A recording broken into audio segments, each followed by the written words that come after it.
Hi, my name's Rowena, and if you've ever had someone steal your life while smiling to your face, then maybe you'll understand this. My sister didn't just take my boyfriend. She got pregnant by him, then told a courtroom I was unstable, just so she could claim my father's inheritance. But that wasn't the worst part. The worst part was realizing my entire family knew, and they hid it from me, until she threw a party in my house, with my money. While I stood outside, watching, they called me selfish for not letting it go. But when she broke into my home, and her lawyer accidentally exposed everything in court, I didn't scream. I didn't cry. I let the truth do what I never could. And now, let's just say, she won't be posting any more blessed baby updates. Before we dive in, what time are you listening and where from? Drop it in the comments, because this story, it might sound too familiar. And maybe, like me, you've learned, silence isn't weakness. Sometimes it's strategy. It was nearly 8 p.m. when I saw the package, just sitting there. No delivery truck in sight, no footsteps on the walkway, like it had appeared out of nowhere. A plain brown box, taped with the kind of carelessness that says, "I don't really care if this gets there or not." I wasn't expecting anything, but something about it made my stomach tighten. Inside, wrapped in a crumpled napkin, was the orange ceramic mug, the one with fading cursive that read, "To the sister who always listens." No card, no return address, just that. I stood in the doorway of my porch for a long minute, holding the mug with both hands.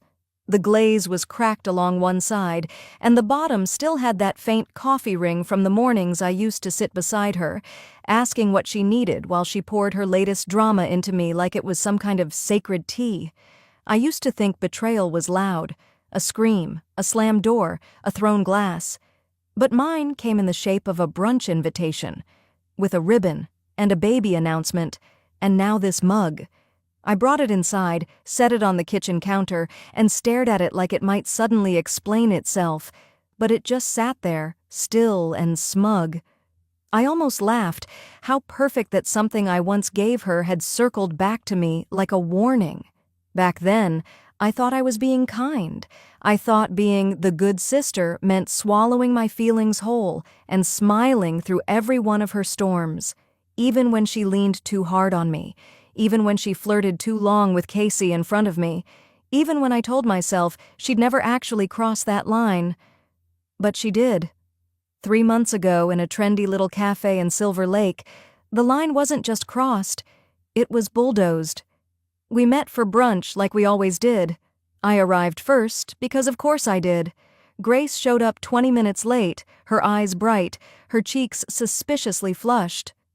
"Sorry," she giggled, sliding into the seat across from me like she hadn't just ghosted me all week. Traffic was insane. That should have been my cue. But I just smiled and said, "No worries." I ordered our usual. She talked about a new meditation app. I nodded, and then she leaned in, resting her chin on her hand like a girl about to drop a birthday surprise. "I have some news," she said, eyes gleaming. "I'm pregnant." Time didn't stop. It just slowed, like someone had stuck their hand into the film reel of my life and smudged it. "Oh, I managed that much. Wow." And then she dropped the real bomb. "It's Casey's." I remember blinking, once, twice, my brain trying to translate a sentence that didn't make sense. Casey, my boyfriend of nearly 7 years. I looked at her, waiting for the punchline. Then I looked toward my parents, who had apparently been invited to this little ambush without telling me. They were sitting 2 tables away, nursing mimosas like it was a wedding reception. My mother lifted her glass. "It's all about the next generation now," she said. That's when I knew I was alone in that room, that cafe, that brunch, that mug, all symbols of a story I thought I understood. But I didn't. I was the footnote to someone else's headline. Back in the present, I sat on my couch, legs curled under me, the mug still in my hand. I hadn't cried. I hadn't screamed.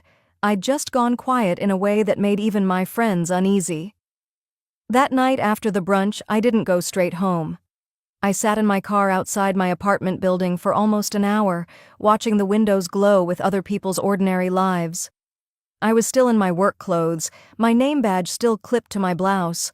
I'd gone from Rowena Amick program manager to Rowena Amick discarded placeholder in a single conversation. It wasn't just about Casey. God knows he'd been drifting for months. I just didn't want to see it. It was about Grace taking and then acting like she was the one doing me a favor. I thought about the nights I covered for her, the money I lent her, the job referral I gave her when she couldn't get hired anywhere else. And now, here she was, expecting a child with the man who once promised me a future. And my parents were smiling about it. I finally went inside, kicked off my shoes, dropped my purse. I was halfway through pouring myself a glass of wine when my phone buzzed. It was an Instagram notification. Grace had posted a photo from that brunch. She was smiling with her hand resting on her stomach. Mom and Dad were behind her, both beaming. Caption: "So blessed. Family is everything." But what caught my breath was the mug in her hand. My mug, the orange one, the one I had given her 2 birthdays ago. I zoomed in. To the sister who always listens. She used the mug. She used me. And that was the moment I knew. Something inside me had snapped. I didn't sleep that night. After staring at Grace's photo, her smug little smile, the mug in her hand like a trophy, I just sat in my living room with the lights off, nursing a cup of lukewarm chamomile and wondering when exactly my life had become a parody of betrayal. Somewhere between being the family's emotional crutch and their doormat, I had missed the moment they all stopped seeing me as a person. 2 weeks passed. No apology, not even a call. Just silence, like I was supposed to digest the betrayal, rinse my mouth, and show up smiling for whatever came next. So when my mother texted about a family dinner, I knew what it really was. A performance. "Let's all move forward," she wrote. Move forward? I almost didn't go. But a part of me, maybe the part still desperate for some kind of explanation, wanted to see how far they'd go pretending nothing had happened. I chose a navy dress with heels higher than I was comfortable in, not because I wanted to impress anyone, but because if I had to walk into that restaurant feeling like a ghost, at least I'd do it looking like someone who hadn't just been gutted by her own blood. The place was a cozy Italian spot on Ventura. We'd celebrated dozens of birthdays there, mine included. The hostess recognized me, smiled wide. "Back again, ladies?" she chirped. I paused. Grace smiled sweetly. She was here last week too, but we were celebrating something private. My hand tightened on my clutch. The hostess led us to a long table near the back. My dad was already seated, sipping something dark and neat. He stood and kissed my cheek like we hadn't just skipped speaking for 14 days. Grace sat beside him, glowing. Always glowing now. I took a seat directly across from her. Our mother arrived moments later, air-kissing both of us and dropping her purse into the booth like she was claiming territory. Dinner started with fake laughter and too many pass the breadsticks. I tried to breathe, tried to find a window, some escape, but every time I opened my mouth, every time I tried to say something real about Casey, the brunch, the betrayal, my father would cut in. "So how's work? Have you checked in on Aunt Mel? The weather's been something lately." Each interruption more practiced than the last. Grace, of course, played her part perfectly. "I just want peace in the family," she said at one point, eyes round like a child's. "There's enough tension in the world." Tension? My jaw ached from holding it tight. I chewed through salad like it was cardboard, nodded through their parade of niceties. They'd rehearsed this whole night, a dinner where the story was that I was difficult, dramatic, and she was the victim of my coldness. The waiter refilled my glass, then turned to Grace. "Same thing as last time?" She beamed. "Yes, please, I'm craving it again." Last time, she'd been here, with them, to celebrate, while I sat alone, wondering if anyone saw me as more than a placeholder. The check came. Dad paid. Mom dabbed her mouth and said we should do this more often. Grace gave me a little wave outside like we were casual friends who ran into each other at Trader Joe's. I didn't even say goodbye. I just walked. My car was a few blocks down, and I needed air anyway. But then I heard my name. Rowena? I turned. It was Evie, my cousin. She looked flushed and slightly buzzed, standing under a streetlight with a to-go box in one hand and a glittery clutch in the other. "You were at dinner?" I asked. She laughed, a little too loud. No, I was at the dinner. The other one, last week." I stared at her. She hiccuped. "Didn't they tell you?" "Oh, no, I guess they didn't." "Wow. What dinner, Evie?" She shifted on her heels, suddenly sober. "Grace made everyone promise not to tell you. She said you'd make it about yourself. That you were, you know, unstable. Since the breakup and all. She told us it was best for the baby's peace." "The baby's peace?" I repeated. "Your mom agreed," she said softly. "She said it would just stir up more drama if you knew too soon." I stepped back like she'd slapped me. The noise of the city dimmed. For a moment, all I could hear was the rush of blood in my ears. "She told them I was unstable?" Evie winced. "She said you hadn't been yourself, that you were spiraling." I shook my head. This wasn't just betrayal anymore, it was strategy. Grace hadn't just taken my boyfriend. She'd rewritten the narrative so thoroughly, so cleanly, that I was now the danger. The jealous wreck, the one who couldn't be trusted with the truth. I muttered something about needing to go, then turned and walked fast to my car. My fingers trembled on the ignition. The engine hummed to life, but I didn't drive. I sat there, eyes locked on the streetlights, blinking back a flood that wasn't just tears. It was humiliation, isolation, fury. Back home, I dropped my keys on the counter and opened the drawer where I kept every useless document my parents ever pushed in front of me. And there it was, the trust form. My father had given it to me months ago, told me it was just to streamline things in case anything happened. I hadn't thought twice. I signed it, didn't even ask. Now, staring at the date and signature, my stomach turned. Grace's words echoed in my head. "We're all doing what's best for the next generation." What if this wasn't just betrayal of the heart? What if it was betrayal on paper? That night, I opened a folder I hadn't touched in 6 months. What I found inside changed everything. It was nearly midnight when I set the folder down on my kitchen table. I didn't need coffee. My pulse was doing more than enough to keep me awake. The folder had collected dust in the drawer like an afterthought, one of those things you keep because you think it matters but you don't know why yet. I flipped it open slowly, already half dreading what I'd find. The paper on top was crisp despite its age. My name was there in bold, Rowena Amick. Next to it, Amendment to Family Trust. My father's signature was where it always was, precise, consistent. My own, slanted, rushed. I remembered signing it. I had just ended things with Casey. My hands were shaking from crying, and my dad had come by with a sympathetic look and said, "This'll just help avoid taxes later, nothing big." I wanted to be helpful. I wanted to show I wasn't the difficult daughter, so I signed. Back then, I didn't even read it, not really, but now my eyes were locked onto a section halfway down the second page.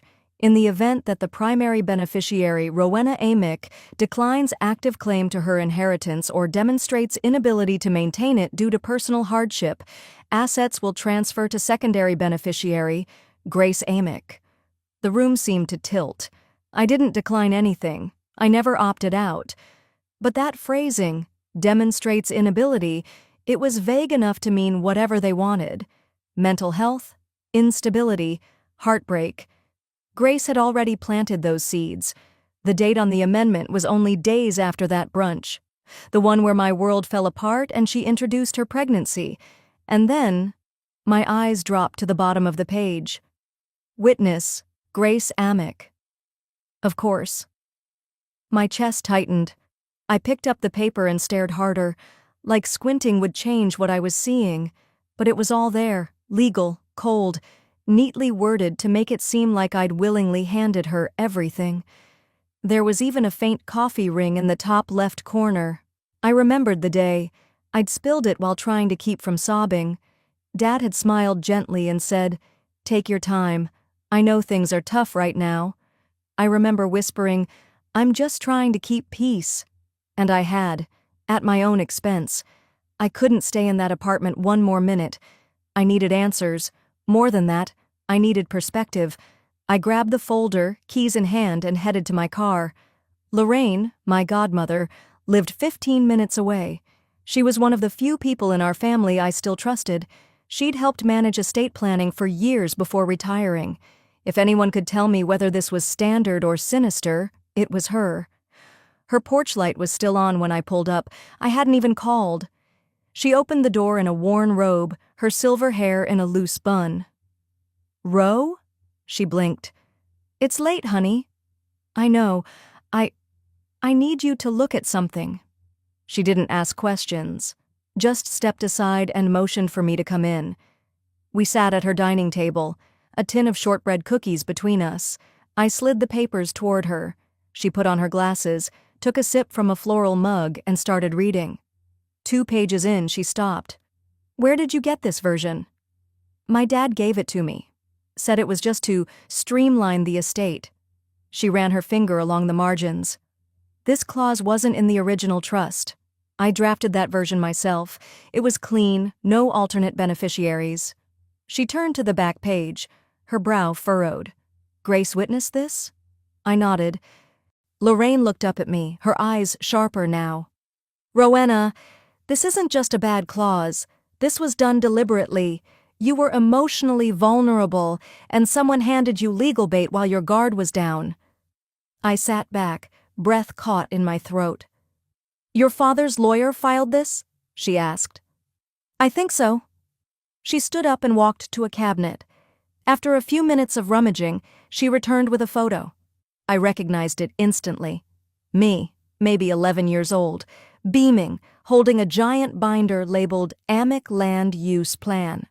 My father's arm was around my shoulder. "He used to tell everyone you'd take over the property someday," she said. "Said you had the brains and the heart for it." I couldn't speak. I just stared at the photo. The little girl in that picture didn't know that loyalty wouldn't protect her, that trust could be signed away in ink and assumed goodwill. Lorraine placed a gentle hand over mine. "Whatever's happening here, it's not over. But you're going to need more than just memory to fight it. Get the original, and get a lawyer who doesn't work for your father." I drove home slowly. I didn't cry. I didn't scream.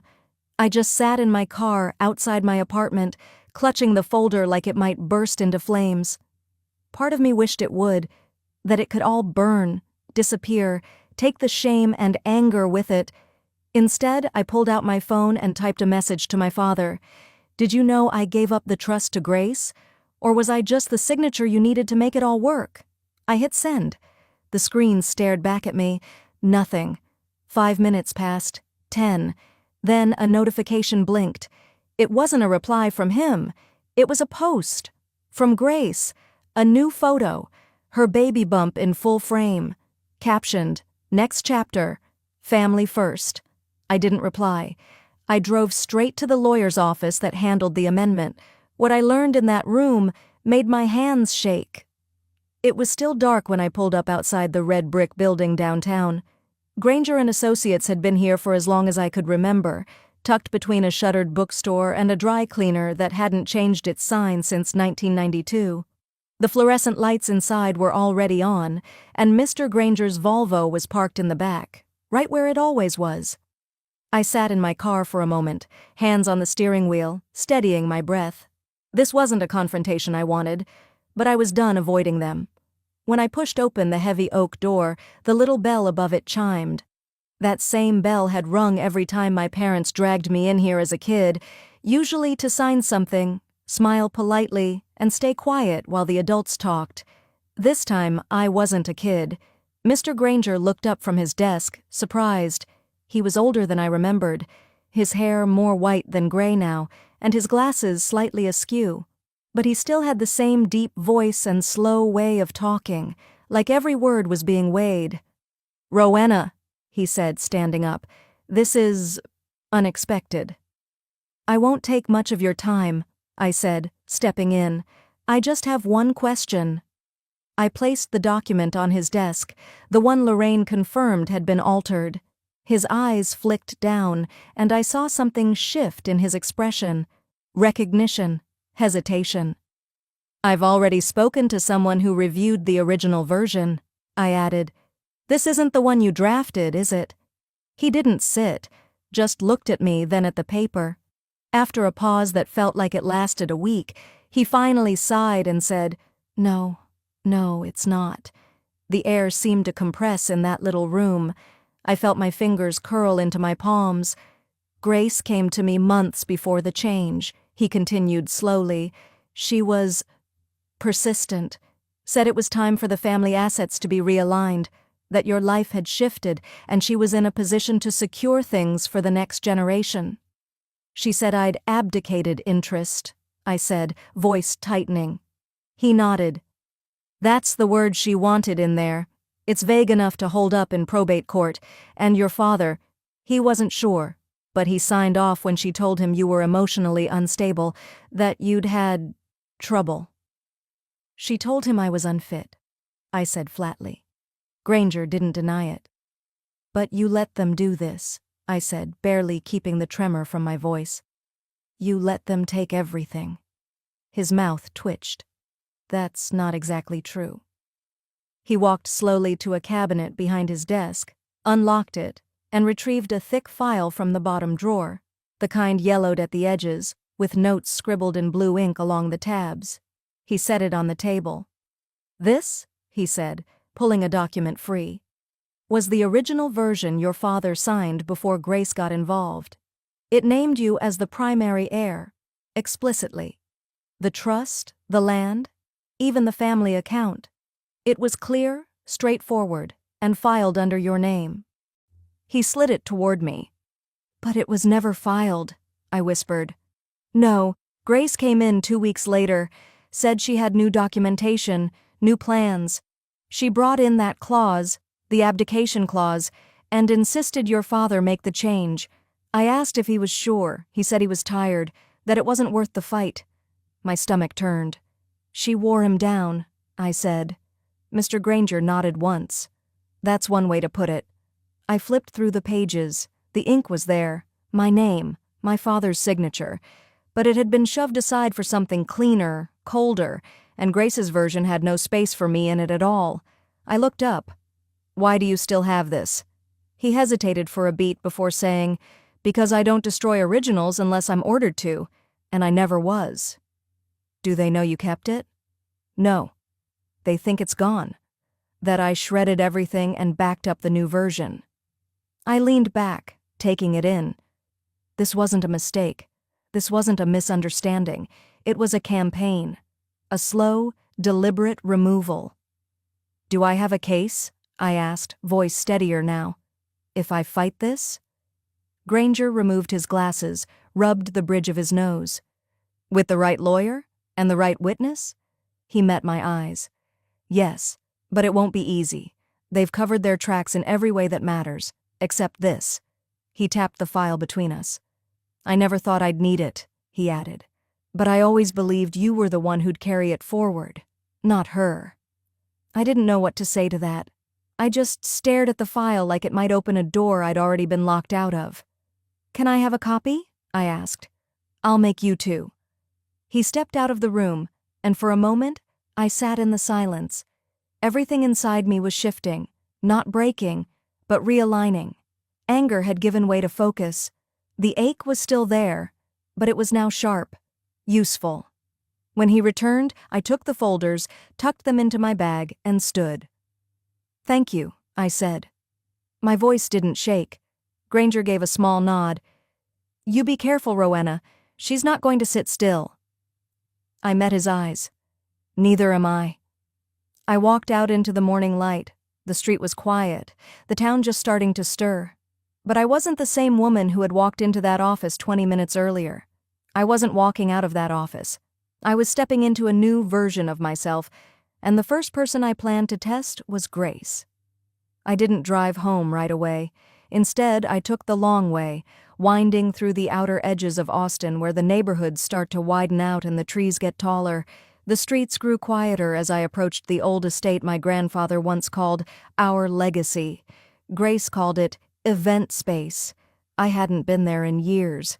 Not since Dad added Grace to the maintenance account and stopped updating me altogether. I'd almost forgotten I still had my name on the deed, an oversight he must have assumed I'd never check. But as I turned the corner onto Bridge Hollow Drive and saw the valet attendants in black slacks and white gloves, my stomach dropped. Every square foot of the circular driveway was packed. Mercedes, Teslas, even a Rolls. And then I saw it, a pastel banner arched above the entrance, fluttering in the breeze. Welcome, baby Callista, the first of the new line. I slammed on the brake. My hands gripped the steering wheel tighter than I realized. I could hear laughter from the garden even through the windows. A string quartet was playing, champagne glasses clinked, and someone shouted, "She's glowing, Grace! Absolutely radiant!" I pulled to the side of the street and parked under a tree, far enough to stay invisible but close enough to see. The irony. They'd thrown a royal baby shower on property that I legally co-owned. I sat frozen as a catering truck backed up to the gate. One of the staff peeled off a delivery sheet and stuck it against the window. The bold black letters hit me like a slap. Invoice, paid by R. Amick. It took a few seconds before I could even process it. They were using my account, my signature, my co-ownership of the estate, and they didn't invite me. They didn't even acknowledge me. No, that wasn't true. They acknowledged me the same way you acknowledge a doormat. You wipe your feet and keep walking. I looked down at my phone and opened Instagram.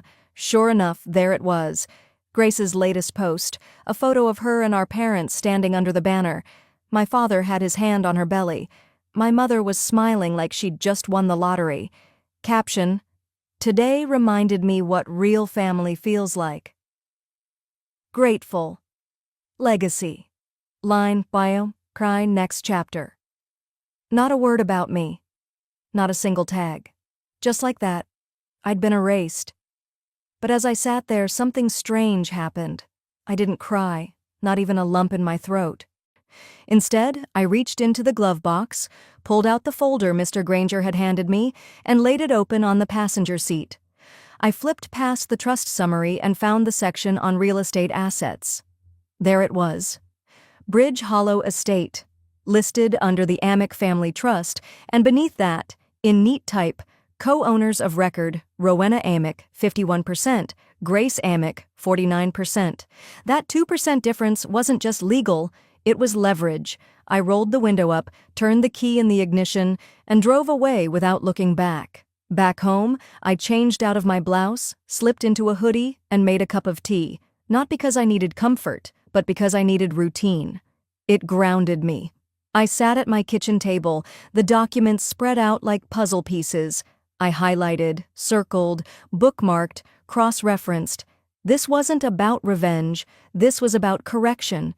Correction for every time I let it slide, every moment I'd bitten my tongue, every, let's just keep the peace. By midnight, I had everything I needed. The next morning, Mr. Granger met me at his office again. This time, I didn't ask questions. I gave him instructions. We filed a motion to temporarily freeze the trust's distributions. Pending review of the legitimacy of the last amendment, we filed a property use injunction, effective immediately, preventing Grace from hosting further events on any jointly owned property. And we mailed Grace a formal cease and desist letter, certified, tracked. She had 14 days to respond. Or the next envelope she'd receive would be from the court. That night, I lit a candle and sat by the window. The wind outside was soft, the kind that makes you think something's shifting in the air. And maybe it was. I'd spent my whole life being the one who didn't cause trouble. But silence can be a kind of power too, especially when it breaks. She thought I'd stay the silent sister. But the papers she'll open tomorrow? That's me. Finally writing my name back into the story. The letter came the next morning, not from a courthouse or a lawyer, but a message pinged straight to my phone. Short, sweet, chilling. Family meeting. Tonight, 6:30. Dad would have wanted us to fix this privately. Signed, of course, Grace. No call, no context, just a directive dressed up like diplomacy. I sat at the kitchen table with the mug of black coffee going cold in my hand, staring at that text. Part of me wanted to delete it and move on, but another part, the part that had slept on the floor of the family lake house every summer while Grace got the good bed, told me to go, to see exactly what kind of performance she had choreographed this time. At 6:20, I pulled into the driveway of the main house, the one Dad used to call neutral ground, the house where we held birthdays, Thanksgivings, the wake for Aunt Lynn. Except now it looked like it had been gutted and rebranded. When I stepped inside, I realized the study, the room where my father had once sketched out his will on the back of a napkin with me next to him, had been redecorated. Grace's maternity photos hung in gold frames. Callista, coming soon, was stenciled onto the wall in faux cursive vinyl. His leather chair was gone, replaced with an ivory accent piece that screamed, nursery chic, more than legacy. Every seat was taken. My mother sat stiffly at the far end of the room, lips pursed tight. Two cousins who hadn't returned my texts in months gave me awkward nods. My Uncle Troy didn't even pretend to make eye contact, and there she was, Grace standing at the front beside a whiteboard that read in bold pink marker, Estate Harmony Plan. She smiled as if I'd just walked into her bridal shower. "Ro," she cooed. "You made it. Good. We can get started." I didn't sit. I stayed near the doorway, arms folded. Started with what? Grace cleared her throat like a newscaster ready for broadcast. "We've all seen how messy things have gotten. Misunderstandings, legal threats, and frankly, it's hurting the family." She glanced around the room, searching for nods of support, a few sheepishly obliged. "Dad was under a lot of stress the last few months," she continued. "He was grieving, tired, and, well, not thinking clearly." My stomach turned. "And so," she said, holding up a folder like a prop in a courtroom drama, "we believe there's strong reason to question whether certain signatures and agreements were made under undue influence. That includes the property deed you're clinging to." "Undue influence?" I echoed. "Is that your new favorite phrase?" She didn't flinch. "We're just saying the timing was odd, and now that you're freezing the trust's distributions, it's destabilizing everything, for all of us." "All of us," I repeated. "You mean you?" "No," Grace replied with syrupy fake sincerity. "I mean the baby. Callista deserves to be born into a family, not a war zone." She had the nerve to touch her stomach like she was the Virgin Mary in a holiday pageant. "This isn't about money, Ro," she added. "It's about healing." That was the moment I realized this wasn't a meeting. It was an ambush. They wanted me to feel like the outsider, to second-guess myself, to fold. I reached into my tote bag, pulled out a navy folder, and walked up to the table. I opened it calmly and slid a set of papers across to Grace. "What's this?" she asked. "Notarized medical reports from Dad's last 6 months," I said, signed by his attending physician, showing no cognitive decline. I turned to the rest of them. Emails between me and Dad about the estate, date-stamped, screenshots, and the signed original draft of the trust before it was altered. My mother stirred in her seat. Grace's lips parted. You're bluffing." "No," I said softly. "I just finally stopped pretending I didn't see the truth." She stared at the folder like it might burn her. I looked at them all. The cousins who once came to me for job references, the uncles who'd toasted me at my promotion, even my mother who used to tell me I was the calm one. "Look through it or don't," I said, "but the court will." I turned without waiting for their reply. And in that silence, the one they used to count as my weakness, I left them stewing in their own doubts, because now that silence held weight, and they knew it. By the time I got home, the air outside had cooled, but something in me was still burning. I thought the meeting would be the height of their performance, that maybe, just maybe, I'd earned a moment of silence after laying down the truth. Instead, I woke up to noise. Dozens of notifications lit up my phone. Missed calls, messages, emails flagged urgent. It took me a second to realize what I was looking at. A link was being passed around. A public post titled, "The Truth About Rowena," written by Concerned Family. I clicked it, and my breath caught. Photos I hadn't seen in years. A blurry one of me leaving a therapist's office, another of me crying in a parking lot after a breakup, screenshots of emails ripped out of context, all strung together under bold headings like unstable, estranged, greedy. There were quotes from supposed sources saying I'd always resented Grace's closeness with Dad, that I'd threatened legal action just to hurt the baby, that I'd cut ties with the family years ago. It wasn't just a hit piece, it was a deliberate, surgical dismantling of my reputation. My inbox had emails from board members of the nonprofit where I served. One asked if I needed to step back for mental clarity. Another gently suggested I might want to publicly clarify recent developments. Even my Pilates instructor canceled our morning session until things settled down. And in all of it, Grace's name wasn't once mentioned. Just a shadow campaign signed by love and launched with precision. I sat at the kitchen table in silence. No tears. Just the kind of stillness that comes after something important breaks inside you. They called me unstable for not handing over what was mine. Around mid-morning, after I finished a call with my lawyer about defamation statutes, I opened my laptop to back up estate documents to the cloud. As I scrolled through old files, I spotted something that made me pause, a folder titled 2R. It was dated 2 weeks before Dad died. I clicked. Inside, there was only one file, an audio recording. I pressed play. My father's voice, rough and breathy, but unmistakably clear. "Ro, if anything ever happens, listen to me. Don't trust anyone without a signature. Grace, she's clever, but she plays dirtier than you think. I left the papers with Granger. If she changes them, fight. You've earned what I tried to protect, and I'm proud of you, kid."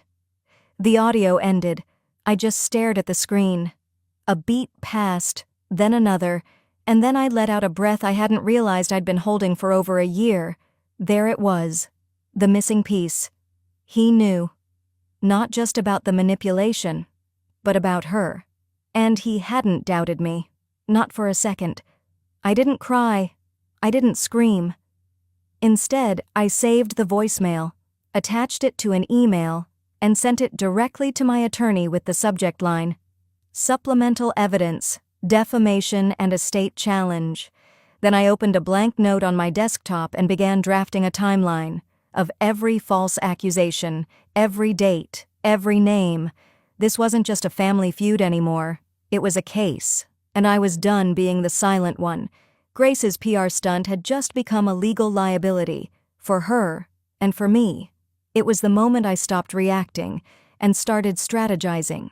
The next time they mention my name online, it'll be in a court summons.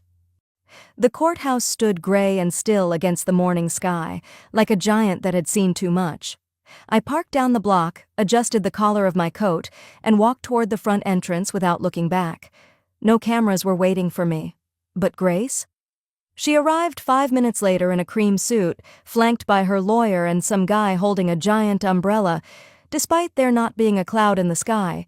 She smiled like it was a fashion launch, not a legal reckoning. I didn't say a word as we passed each other through the security checkpoint, just kept walking. The courtroom itself was colder than I remembered. My lawyer, Glenn, was already there. Calm, briefcase locked at his feet like a promise. I took my seat beside him, legs steady, hands folded. Grace didn't look my way once. The bailiff called the court into session, and when the judge entered, every cell in my body felt like it stood at attention. "This session pertains to the matter of Marin versus Amick," the clerk read, voice flat. Then came the twist no one expected. And the countersuit filed under Amick versus Marin, alleging defamation, fraud, and unlawful surveillance. Grace shifted in her seat. Her lawyer's expression twitched. And in that brief second, before anyone could react, I felt something quiet surge through me. Not revenge, just balance. The judge turned to Grace's side first. "Counselor, I understand your client initiated this proceeding. However, given the countersuit, we'll be reviewing both simultaneously. Any objections? Her attorney cleared his throat. We request a recess to reassess the new materials. The judge raised an eyebrow. You've had 3 days. Motion denied. Proceed. What came next was a blur of legal back and forth. Timelines, screenshots, character affidavits. But nothing cut through the noise quite like what happened in Hour 2. In an attempt to defend Grace's control of the family narrative, her lawyer introduced a new batch of documents. This thread, he said confidently, projecting the emails on the screen, demonstrates Miss Marin's reasonable concern for the estate's security. He didn't get to finish, because right there, on the second page, was an email Grace had sent 3 months ago. Subject line, Security Access, Urgent. She'd forwarded instructions to a private IT technician asking how to remotely mirror my home security system without setting off alerts. Her IP, her words, her timestamp. The judge leaned forward. Ms. Marin, did you or did you not access your sister's private residence feed without her consent? Grace didn't answer. Her lawyer tried to object, said it was out of context, an overreach, a misunderstanding. But it was too late. The silence that followed was heavier than any argument. I didn't flinch, didn't smirk, didn't look at Grace. I kept my eyes on the judge. Glenn rose, hands clasped behind his back like he was taking a stroll. Your Honor, we're prepared to settle this in full today, or take it federal. We have corroborating data and multiple legal avenues prepared. The judge exhaled slowly, then nodded. Given the evidence submitted and the nature of the breach, I'm ordering immediate penalties to be enforced against Ms. Marin. All assets contested under the trust will be frozen pending further review. The court finds the defamation campaign to be premeditated and malicious in nature. He paused, voice firm. Ms. Marin, you will refrain from any further public statements, direct or indirect, regarding Ms. Amick. Violation of this order will result in contempt. Grace's shoulders sagged, not from exhaustion, from exposure. The gavel dropped. People began to stir. The reporters in the back scribbled quietly. Glenn leaned toward me, whispering, It's done, for now. But it wasn't just about the ruling. It was about what didn't need to be said anymore. As I gathered my things and stood, Grace turned to look at me, just once. I didn't blink. She turned back as the bailiff opened the side door, one last glance in my direction like she was trying to read something on my face. Maybe regret, maybe mercy. I gave her nothing. I walked out of that courthouse alone, no cameras, no reporters, just me and my attorney's quiet words echoing in my ears. It's over, Rowena. And this time, it's over on your terms. The headlines came quickly. Local influencer loses brand deals after court ruling. Marin family inheritance dispute ends in legal defeat. Grace's sponsors dropped her within 48 hours. Her Instagram went dark, and the apology she posted, clearly drafted by a lawyer, felt as hollow as the smile she wore when she first walked into court. I apologize to my sister Rowena for any misunderstandings that may have occurred during this difficult time. Not a single I lied, not one I'm sorry. I didn't respond. Not online, not in texts, not to her lawyer's suggestion of a private meeting. Some wars don't need noise to end. Some victories are felt best in silence. 2 weeks later, I moved back into the house. My house. No cameras, no press. Just peace. The air smelled like cedar and lemon. It was the first breath I'd taken in months that didn't feel borrowed. I spent my first evening unpacking things I hadn't touched since before Grace's baby shower. Not just physical boxes, but memories, feelings, old versions of myself I didn't recognize anymore. The kitchen hadn't changed much, same off-white cabinets, same humming fridge, but somehow the whole place felt different. There was a window above the sink I used to avoid, the same window I once cried at, staring into the backyard like I was waiting for someone to come rescue me. Now? I stood there holding the deed. My name, my signature. No tricks, no clauses. And out beyond the glass, the late afternoon sun spilled across the grass, stretching toward the same wooden fence I once leaned against after Casey left with Grace's hand in his. I didn't feel bitter anymore. I didn't feel triumphant either. I felt whole. A soft ping broke my quiet moment.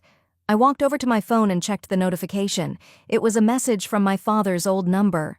There was no text, just an image, a scanned photo from the 90s, our family, Thanksgiving, everyone smiling, except my face was torn from it. Right where I used to sit, there was an awkward gap, like someone tried to erase me without noticing how obvious it looked. I didn't flinch, didn't save it, didn't reply. Instead, I placed the phone face down on the counter and picked up a small wooden plaque I'd had custom made a few days before. It wasn't flashy, just 4 words carved into warm oak. You don't have to be forgiven to be free. I hung it on the kitchen wall beside the window. I stood there for a long time, arms crossed, letting the stillness settle around me. That window used to feel like a wound, always watching, always exposing. Now, it felt like a frame, one I had the power to open or close. It's funny what changes when you stop chasing closure from people who never offered honesty to begin with. Later that night, I brewed a cup of tea and sat on the back steps, watching the dusk roll in. No calls, no apologies, no drama. Just the quiet creak of the wind through the trees. I thought about the girl I used to be, before the betrayal, before the courtroom, before the mug. She thought she had to keep peace at all costs. Now I know, peace isn't silence, it's truth. And sometimes truth means walking away from the people you once begged to love you. You don't need their photo on the wall, you don't need their seat at the table. You just need to know, this life, this moment, this self, it's yours. And that window? It was always mine. Have you ever let go of someone you once begged to understand you? Drop your story in the comments. Someone out there might need to hear it today.